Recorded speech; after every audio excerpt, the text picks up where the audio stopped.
Bienvenidos, amigos, and welcome back to another episode of More Life Diaries. Before I leave Toronto, I wanted to give you guys a little house tour. And of course, there's not much left in our house since I basically sold all the furniture. I'm gonna bring you inside and I'm gonna show you what it used to look like when we lived there and actually had furniture. So let's go visit our little house. Let's go. We live all the way upstairs. These condo townhouses are split in two.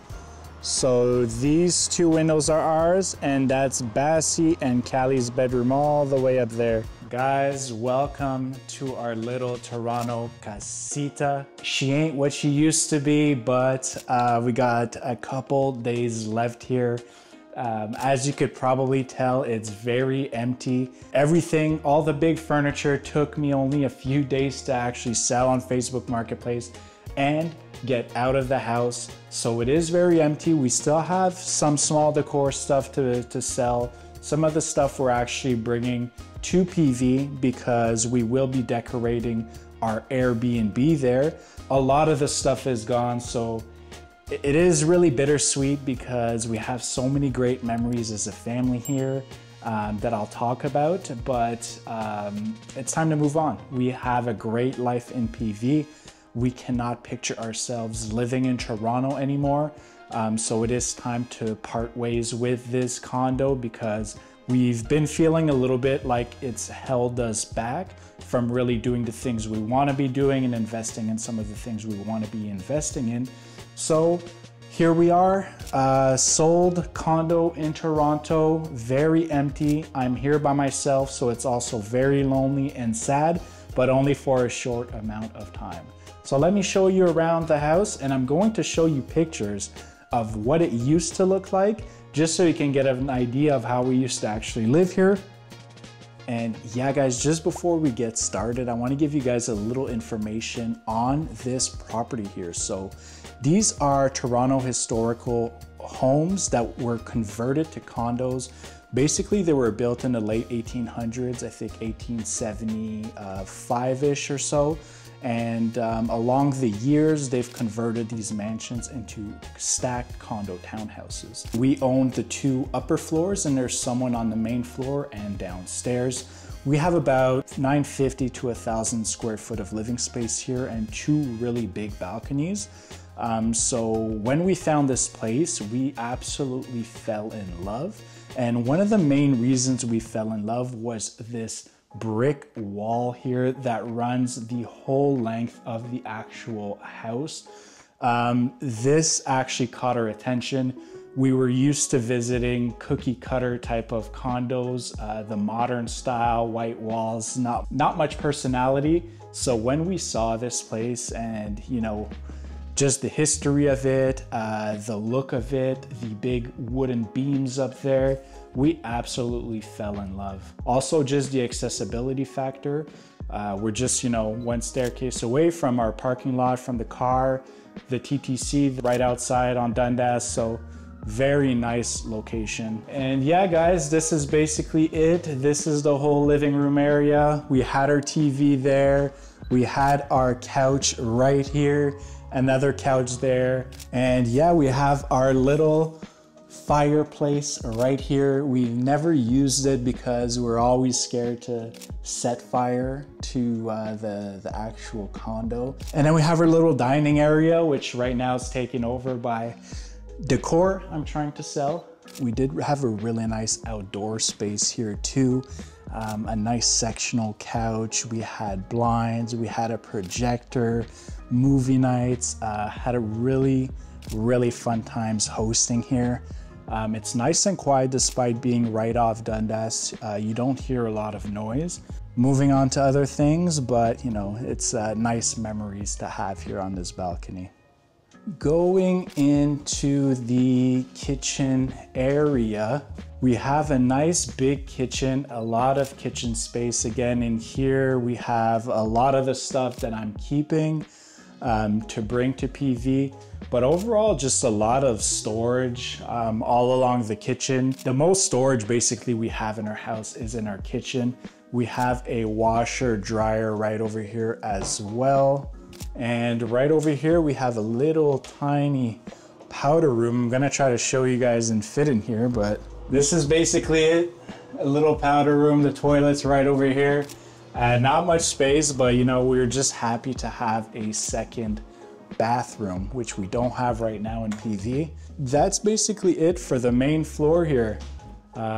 Just a small little space, but you know what? We made the most of it. It was really functional for us, and we had some great times here. Some very, very good times. Let's go upstairs. And here we are in Bassie and Callie's old room. And this is the one that hits the heart a little bit because we spent a lot of time making this room really nice, really cozy. We had a custom desk built. They had a big bed. We used to do movie nights in here, story times, bedtimes, a lot of memories here. We really tried to make this space as comfortable as we could and functional for Bassie and Callie, for them to play, for them to have fun, for them to have their own space, especially considering our condo, you know, wasn't the biggest. It's not a full house. Looking at this room empty right now is, yeah, it is a little bit hard, but let's move on.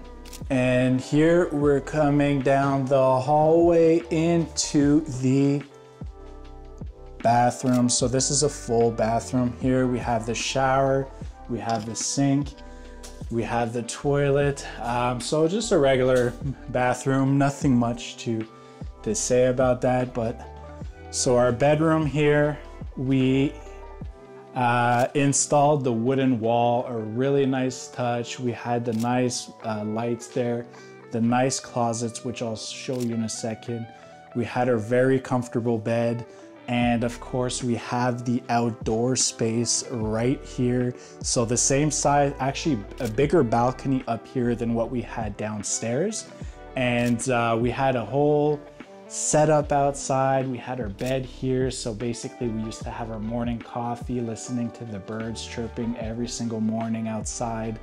And a lot of just good times chilling out there. Kids used to take a bath out there. We used to bring a little bath. We have the nice big closets here as well that we installed. So we kind of gave this old space a modern touch. Just to kind of, yeah, give it a little facelift. Some things are still very old in here, but we kind of made it our own for sure. As you can tell right now, I mean, I'm kind of living like a bachelor. I have a little desk right down here, as you can see. And of course, I have my blow-up mattress right down here. So my little half-blown blow-up mattress, and it's been kind of lonely, but very excited to make my way back to PV, and it's gonna feel that much sweeter once I'm actually there. What I'm gonna do is we shall hit the streets right now. I'm actually gonna go pick up some birria from a little birria place on Yonge Street near Ryerson University, and we'll see, does the birria here actually hold up to the official, authentic stuff in PV or Mexico, wherever you're from. I'm sure you're getting some really good birria. But we'll hit the streets and I will show you a little bit of that before it gets too dark. Let's go. So where we live in Toronto is near Dundas and Sherbourne. It's not the nicest neighborhood. Some people would say it is one of the sketchier neighborhoods in Toronto. And oddly enough, you basically have safe injection sites, homeless people everywhere, injecting drugs, you know, doing their business outside, and you have multi-million-dollar houses in between. So a very weird type of neighborhood. We're gonna walk through it right now, but basically this is the little laneway where our garage is. Every day, it's just a regular thing. We've seen, you know, people inject drugs, people smoking crack on a daily basis. We've seen people overdose. We've seen people die out here. We've seen people having sex out here. Just right now, there's a bunch of open condoms everywhere. It's the reality of living in Toronto in 2024. I can say for sure it's gotten worse since we left, which was about 2 years ago. Doesn't seem like it's getting any better. So the kids, you know, they're exposed to that on a daily basis. Every single time we go to the park, we have to inspect the park first for open needles, homeless people or encampments and all that stuff. So it is just a reality of living downtown. I mean, you have the convenience of everything and having nice parks as well, but the poverty, the homeless issues, the drug use, the housing crisis, everything in the last couple of years has just made this place significantly worse. That being said, we've always loved living here, especially in our place now. We love their place. We love the neighborhood despite the negative. It has a lot of positive things as well. Just a really nice place, but mixed in sketchiness to say the least.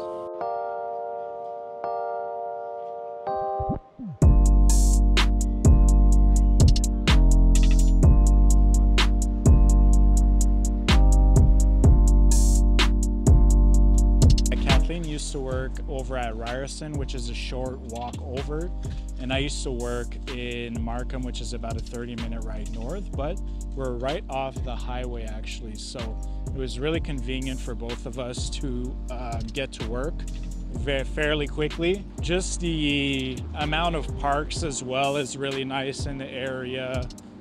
There's restaurants, there's Cabbage Town that's right there. There's the East End, which is very nice as well. So really well located, very central. But again, it doesn't come without saying that this is where a lot of crime does happen in Toronto. Just on a quick side note as well, it is not even 7 yet and it's actually really dark outside. I was hoping to get some nice sunlight when I was going out, but it's really, really dark out so far.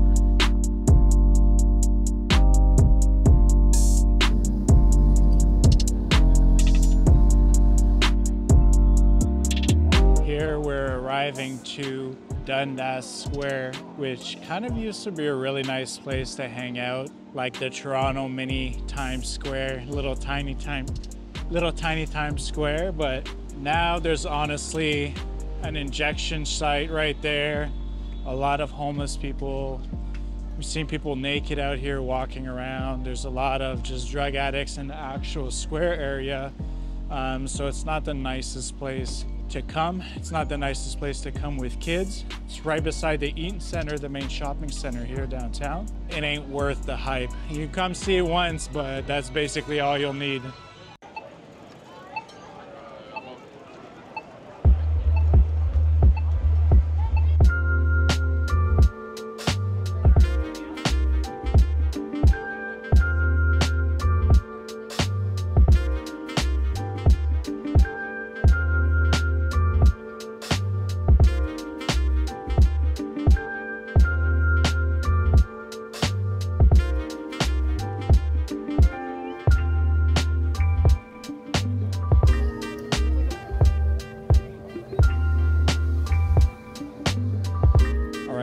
We got the goods, we got the birria. I actually got a pizza birria, which is basically like a quesabirria. So we shall see how it is and what it looks like. Let's get a first look at it here. The consomme, salsa. Very excited to get to try this. This is the first time I actually have birria outside of Mexico. So we'll see how it is. I'll give you my honest opinion. I am very hungry and very excited as well. Let's hit it with a little limon. The meat's different color than what I'm used to. And it is also very oily right now, but giving it a little dip. Cheers, guys. Dip for a nice flavorful feel. Cheers, guys.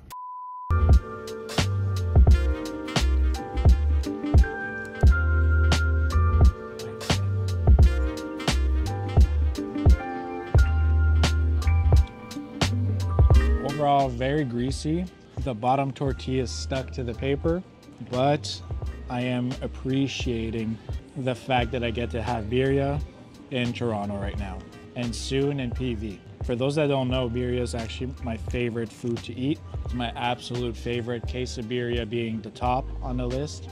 This is basically all queso meat.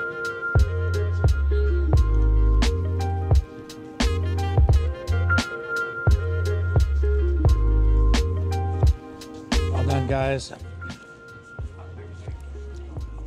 It doesn't have the same flavors as Mexico, but I would certainly get it again because it was really good. Hard to eat. I'd probably get tacos next time. Just skip the pizza birria altogether. Probably significantly less messy, especially considering there's nowhere to wash your hands here. But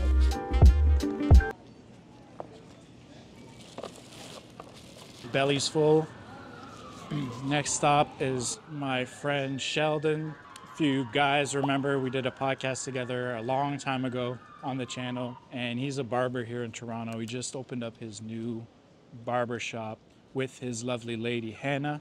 They're always on our Instagram, and I'm gonna go get a haircut and we're gonna finish the video there. So maybe have a little discussion. I'll show you guys around, maybe run some B-roll of Toronto at night. I'll get a haircut to get ready for my flight coming up in a couple days to be reunited with Kathleen and the kids. Very, very excited. Obviously I've been in Toronto for almost 3 months now, 3 months tomorrow.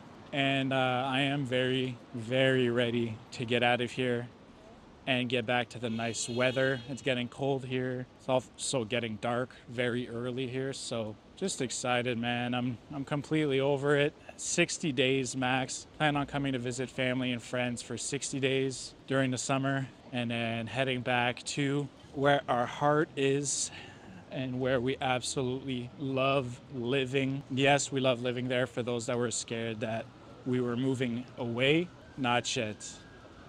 So let's go get a haircut. And next time I'll see you guys is on the way to the airport.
Guys, we are right back where we left off Long day. I'm pooched. Very, very tired. I hope you guys enjoyed this little bit of content in Toronto before I fly back to PV, which is very, very soon. Next time you'll see me, I'll try to vlog the morning heading to the airport and that whole flight and whole airport debacle once we get to PV, just to see how it is, how it's handled once you fly into PV. Hopefully it's going to be smooth. And then of course me being reunited with the rest of the MLD crew, Kathleen and the kids.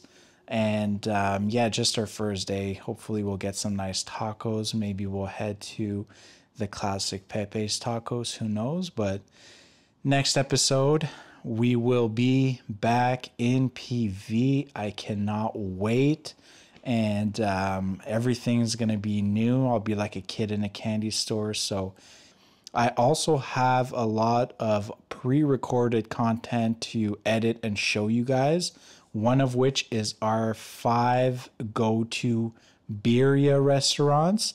4 of them are our go-tos. One of them was like the hyped one that we ended up going to, but we just need to film a little bit of talking head, us describing our experience there. But I think you guys will enjoy that a lot, because of course there's no better food in this world than a nice birria taco dipped in some consomme with some salsas. Stay tuned for that, guys. Don't forget to hit the subscribe button. Don't forget to get the like button. Comment down below if you're happy we're back. buymeacoffee.com/morelifediaries if you want to support our adventures. And do not forget to check out our Airbnb linked down below. Click it, share it with friends and family looking to fly to PV. Thank you guys for tuning in. As always, we appreciate the support, and we'll catch you in the next episode. This is our journey. More Life Diaries. Peace.